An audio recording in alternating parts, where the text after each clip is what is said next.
जय हिंद दोस्तों, स्वागत है आपका हमारे YouTube channel Allen geography UGC NET JRF में। फ्रेंड्स, हम लोग बात कर रहे हैं क्लाइमेटोलॉजी पे। और क्लाइमेटोलॉजी में लास्ट क्लास में हमने डिस्कस किया था क्लाउड्स के बारे में। उसी क्रम में आज हम लोग डिस्कस करने वाले हैं प्रेसिपिटेशन के बारे में कि वर्षण क्या होता है। ठीक है, तो आइए हम लोग स्टार्ट करते हैं और देखते हैं कि प्रेसिपिटेशन क्या होता है।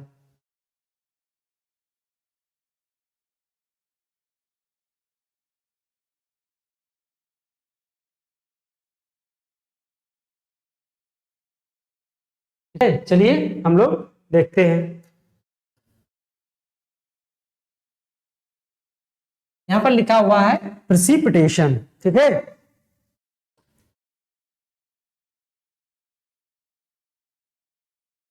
प्रेसिपिटेशन एक शब्द होता है प्रेसिपिटेशन और एक होता है रेनफॉल। ठीक है, प्रेसिपिटेशन की जो हिंदी होती है वो होती है वर्षण। क्या होती है? वर्षण। और जो आपका रेनफॉल होता है इसकी हिंदी होती है वर्षा। ठीक है, तो प्रेसिपिटेशन और रेनफॉल में क्या है, दोनों में अंतर है।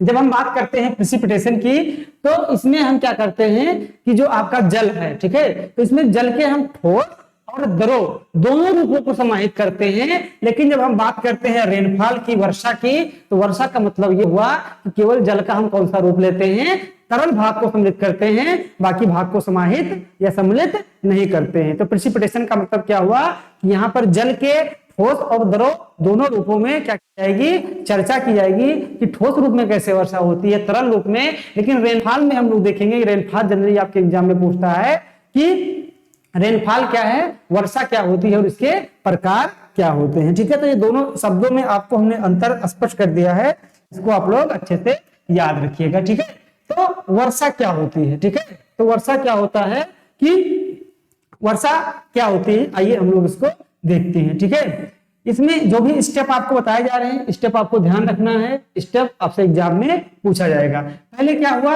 इंसुलेशन आया। इंसुलेशन के माध्यम से ये कोई वाटर बॉडी है। ठीक है, ये क्या है? वाटर बॉडी है। तो यहाँ पर वाटर बॉडी का टेम्परेचर बढ़ गया। टेम्परेचर बढ़ने से यहाँ पर क्या शुरू हो गया? इवेपोरेशन शुरू हो गया। जो भी हवा गर्म थी वो भी वही गर्म होकर ऊपर उठी और इस हवा में क्या मिल गया? ये जलवाष्प मिल गया। ठीक है, अब वर्षा होने के लिए पहली कंडीशन क्या होनी चाहिए? हवा का ऊपर उठना चाहिए। ठीक है, क्या होना चाहिए? हवा का ऊपर उठना चाहिए। अब वर्षा तब तक नहीं होगी जब तक रिलेटिव ह्यूमिडिटी क्या होगा? 100% इसमें नहीं हो जाएगा। 100% होने का मतलब क्या हुआ कि जितनी हवा की क्षमता है उतनी क्या होगी? उसमें नमी की मात्रा यानी आपका ह्यूमिडिटी आ चुका है। तो अब ये क्या है? अभी अनसैचुरेटेड एयर है। क्या है? अनसैचुरेटेड एयर, असंतृप्त वायु है, क्योंकि इसमें ह्यूमिडिटी उतनी नहीं है जितनी इसकी क्या है, जो है क्षमता है। ठीक है, तो अब जो है क्या होगा कि ये अनसैचुरेटेड है, तापमान इसका बढ़ा हुआ है एयर। ये एयर जो कि इसमें थोड़ा बहुत मॉइस्चर है, इसको लेकर ये ऊपर बढ़ी। ऊपर जाने पर क्या होगा कि जो है एटमॉस्फेरिक प्रेशर कम होगा। तो क्या होगा? वायु क्या होगी? ठंडी होगी, टेम्परेचर इसका कम होगा। और जब टेम्परेचर कम हुआ की क्षमता क्या हो गई? घट गई। और जब टेम्परेचर कम हुआ तो टेम्परेचर कम होने से रिलेटिव ह्यूमिडिटी क्या हो गया? बढ़ गया। क्या हो गया? बढ़ गया। तो जो अब यहाँ असंतृप्त वायु थी, अब यहाँ पर क्या हो गई? सैचुरेट हो गई, क्योंकि यहाँ पर अब क्या हो गया? इसके पास 100% क्या हो गया? ह्यूमिडिटी आ गई। क्या हो गई? ह्यूमिडिटी आ गई। ठीक है, अब सैचुरेट होने से पहले क्या होगा कि एक पॉइंट आता है ड्यू पॉइंट। ड्यू पॉइंट को क्या बोलते हैं? ड्यू पॉइंट का मतलब होता है अशांक बिंदु। क्या होता है? अशांक बिंदु, यानी ड्यू पॉइंट उस पॉइंट को, उस टेम्परेचर को बोलते हैं जिस टेम्परेचर पर कोई वायु क्या हो रही है? सैचुरेट हो रही है। मान लीजिए ये सैचुरेट हुई तो जैसे ही पहले क्या थी? अनसैचुरेटेड वायु थी, ऊपर उठी। ऊपर उठने के बाद क्या हुआ? ड्यू पॉइंट पहले आएगा। ड्यू पॉइंट कोई टेम्परेचर होगा, मान लीजिए 10 डिग्री हमने ले लिया, तो इस पॉइंट, इस टेम्परेचर पे क्या हुआ कि ये हवा क्या हो गई? अब सैचुरेट होगी। यानी पहले ड्यू पॉइंट आया, उसके बाद ये सैचुरेट होगी। जैसे ये सैचुरेट होगी उसके बाद क्या होगा? कंडेंसेशन स्टार्ट हो जाएगा। कंडेंसेशन कहां पर स्टार्ट होगा कि कुछ न्यूक्लियस पाए जाएंगे। ठीक है, जो आर्द्रताग्राही नाभिक पाए जाएंगे, उन्हीं नाभिक के चारों ओर ये क्या होंगे?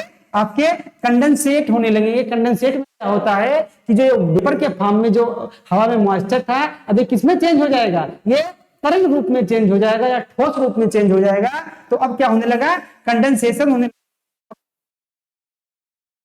ठीक है, वाटर के ड्रॉपलेट्स बनना स्टार्ट हो गए, इसके बाद बादल बनेंगे और ये तब तक हवा में लटके रहेंगे जब तक इनका हो जाता है 0.5 मिलीमीटर से ज्यादा नहीं हो जाता है। और जैसे ही वाटर ड्रॉपलेट्स का आकार 0.5 मिलीमीटर से हो ज्यादा हो जाएगा, ये वर्षा की बूंदों के रूप में धरातल पर क्या होने लगेंगे, बरसने लगेंगे। और इसी प्रोसेस को क्या बोला जाता है, वर्षा बोला जाता है। आपका क्या बोला जाता है, रेनफॉल बोला जाता है। तो इसमें स्टेप आपको क्या याद रखना है कि पहले क्या थी, इंसुलेशन हुआ, टेम्परेचर बढ़ा, टेम्परेचर बढ़ने के बाद वायु गर्म होकर आर्द्रता को लेकर ऊपर उठी। अभी ये वायु अनसैचुरेटेड है, असंतृप्त वायु है, इसके ऊपर जाने पर ठंडी होगी, ठंडी होने पर ड्यू पॉइंट पे पहुंचेगी, ड्यू पॉइंट के बाद इसमें क्या होगा, सैचुरेशन होगा, संतृप्त होगी, संतृप्त होने के बाद क्या होगा, संघनन होगा, और संघनन होने के बाद क्या होंगे, बादल बनेंगे, और बादल बनने के बाद क्या होगा, वर्षा होगी। इतने प्रोसेस को आपको वर्षा होने के लिए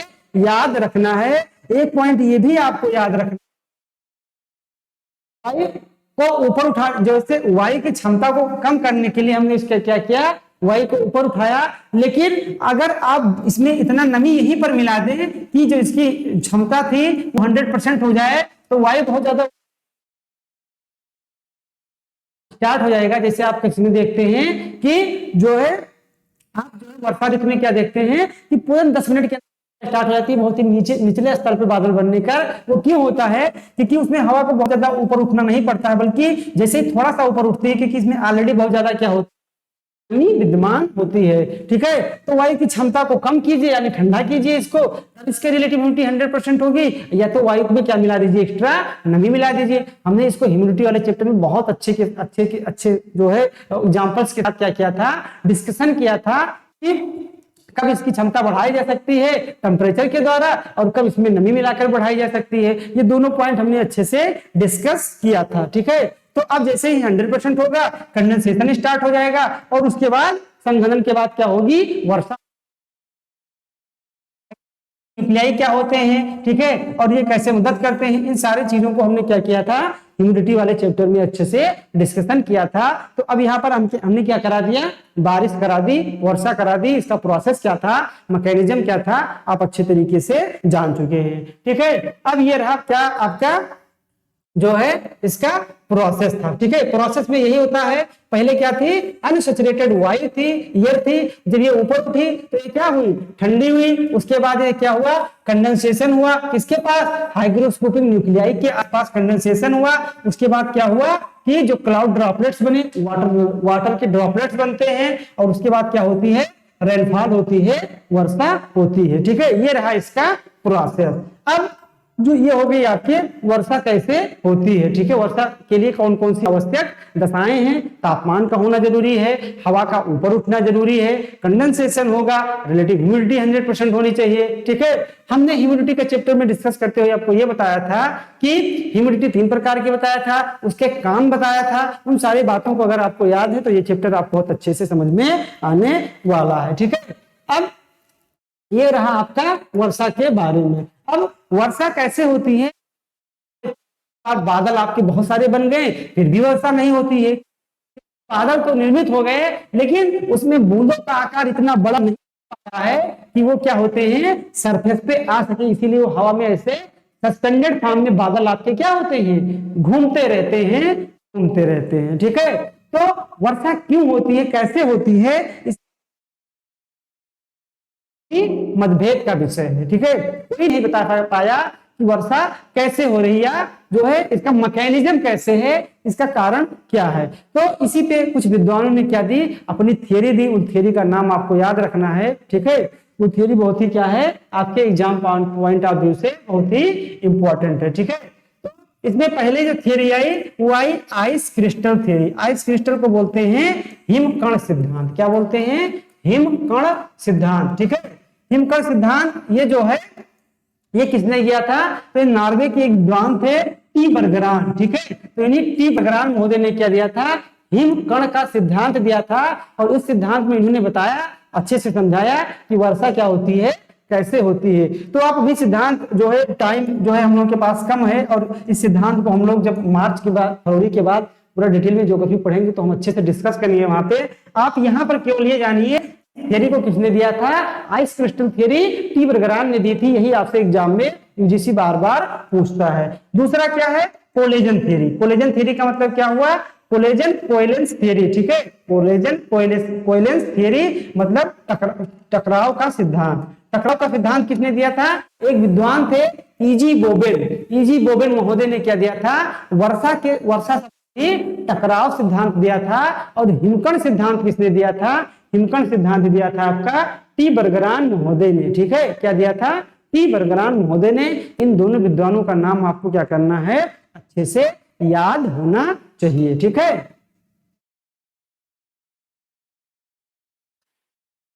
अब आइए हम लोग देखते हैं कि वर्षा के प्रकार कौन कौन से हैं, ठीक है। ये भी बहुत क्या है आपको एग्जाम पॉइंट ऑफ व्यू से इंपॉर्टेंट है। तो वर्षा के प्रकार, वर्षा के जो प्रकार बताए गए हैं ये किस आधार पर बताए गए हैं? तो ये वायु के ऊपर उठने के आधार पर, क्योंकि जो वायु है ये क्या कर रही है? ये ट्रिगर फैक्टर का काम कर रही है। ये वर्षा कराने के लिए क्या कर रही है? बहुत ही मददगार साबित होती है, क्योंकि जब तक वायु ऊपर नहीं उठेगी तब तक वर्षा बिल्कुल नहीं हो सकती है। तो वायु के ऊपर उठने के आधार पे वर्षा को तीन भागों में,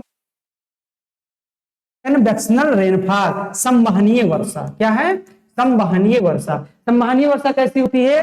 ठीक है, संवहनीय वर्षा में क्या होता है कि ये ज्यादातर वर्षा इक्वेटोरियल रीजन में होती है, क्योंकि विषुवत क्षेत्र में सूर्य वर्ष भर लंबवत होता है, इंसोलेशन इनको बहुत ज्यादा मिलता है। जब इनको है धरातलीय सतह पूरी तरीके से गर्म हो जाता है, वाटर बॉडी गर्म हो जाती है, तो होता है कि जो वायु है ये कन्वेक्शन के रूप में यानी तरंग के रूप में, संवहन के रूप में ऊपर उठती है। क्योंकि यहाँ पर जो भी वाटर जाते हैं और क्या हो जाता है? बहुत सारा इवेपोरेशन होता है, वाष्पीकरण होता है।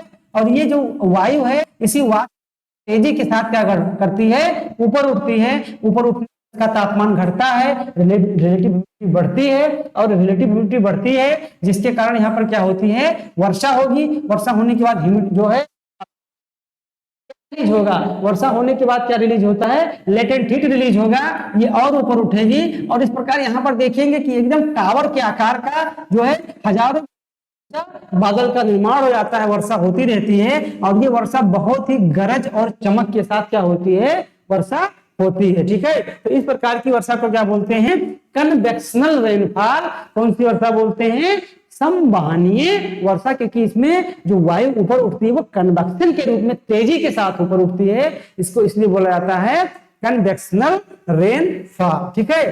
दूसरा क्या हो गया? दूसरा हो गया आपका ओरोग्राफिक रेनफॉल, या इसको पर्वतीय वर्षा। क्या बोलते हैं? पर्वतीय वर्षा, ठीक है। इसमें क्या होता है कि ये मान लीजिए कोई पर्वत है, तो इसमें वायु क्या होती है? इसी पर्वतीय भाग के सहारे क्या होती है? ऊपर उठती है। क्या होती है? ऊपर उठती है।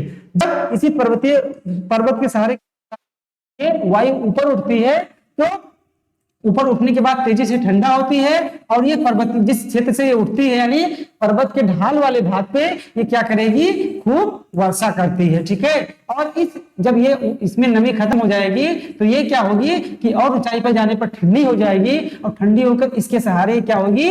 नीचे उतरेगी, क्योंकि ठंडी होगी तो ये नीचे इसमें क्या होगा? प्रेशर इसका बढ़ जाएगा, भार इसका बढ़ जाएगा, करेगी। तो अब यहाँ पर क्या होगा? ये ड्राई एडियाबेटिक लेफ्ट के साथ क्या होगी? नीचे आने पर गर्म होगी, और नीचे आने पर बहुत शुष्कता बन जाएगी। इसलिए जो पर्वतमुखी ढाल होता है यानी विंड वार्ड जो होता है उसपे तो वर्षा होती है, लेकिन जो ली वार्ड होता है जहां से हवा उतरती है वहां पर काफी क्या आ जाएगी?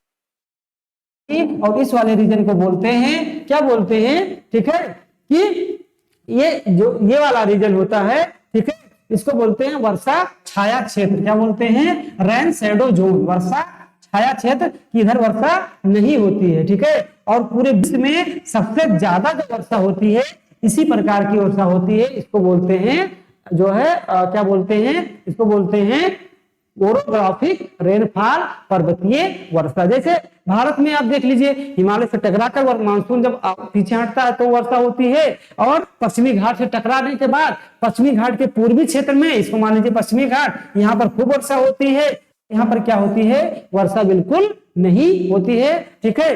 क्योंकि ये क्या है, जो पश्चिमी घाट का जो पूर्वी एरिया है, ठीक है, वो क्या है, वो आपका जो है रेनफॉल शैडो जोन है, ठीक है, वर्षा छाया क्षेत्र जोन है। और ये जो आपका पश्चिमी घाट का जो पश्चिमी वाला रीजन है, यहाँ पर खूब अच्छे से वर्षा होती है। इसको बोलते हैं विंडवार्ड, उसको बोलते हैं लीवार्ड, ठीक है।